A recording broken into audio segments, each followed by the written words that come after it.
गइला राजा जी हो राजधानिया, काहे गइला राजा जी हो राजधानिया। आई हो मोरी राजा जी हो राजधानिया, डहके जवनिया घरे होना।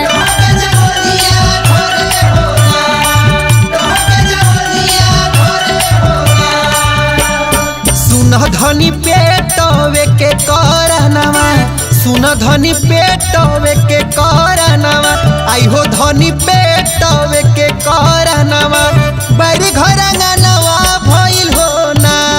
बैरी घर अंगनवा भइल हो ना, बैरी घर अंगनवा भइल हो ना।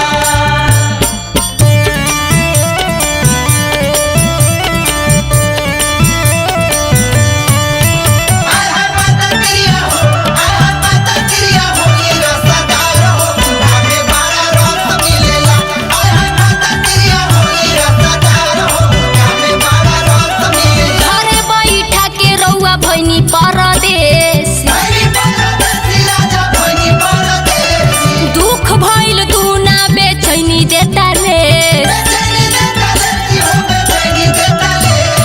घरे बैठा के रउआ भैनी परदेसी।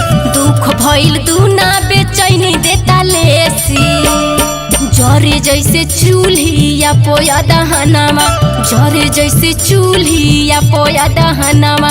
आई हो मोरी राजा जी हो या दहनामा, ओई से जवनिया जरे होना।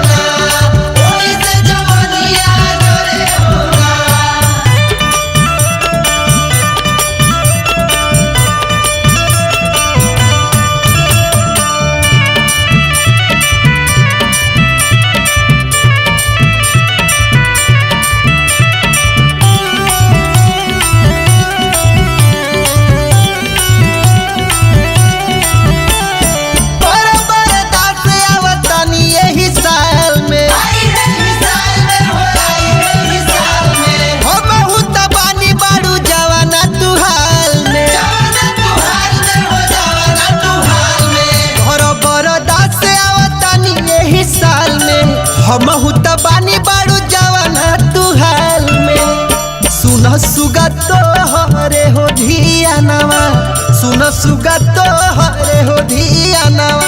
आई हो सुगा तो हरे हो धियानवा।